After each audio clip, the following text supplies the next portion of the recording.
All right, welcome to this video walkthrough of this third floor, one bedroom, Beacon Hill.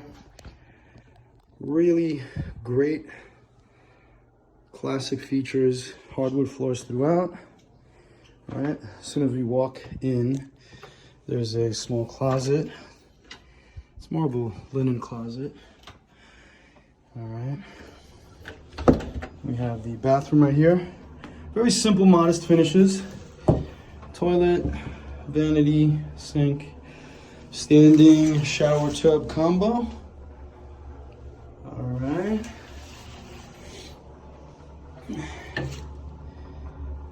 And into the living room, we have some great, good size windows. All right. A decorative fireplace, closets off to the side. All right. And the bedroom right over here.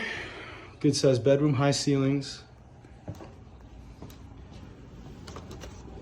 And it's overlooking the front of the street.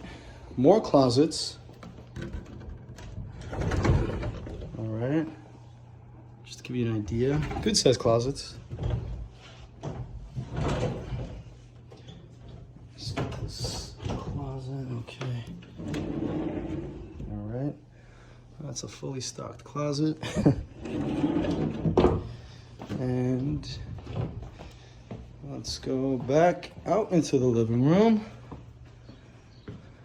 And you got this unit actually is on the corner of the building. So you're getting two exposures. Yeah, I believe that's great. That's facing, let's see, north. And then so this would be facing east. There's your fireplace and the kitchen right over here. All right. Everything you need, modest size fridge, electric stove, sink, some cabinets up top. All right, this tenant set up a little counter right there. Tons of sunlight pouring in. Doesn't hurt that it's a beautiful day out here in Boston. And that concludes our video walkthrough. There's laundry in the building, down in the basement of this building, and heat and hot water included. Hope you enjoyed the video walkthrough.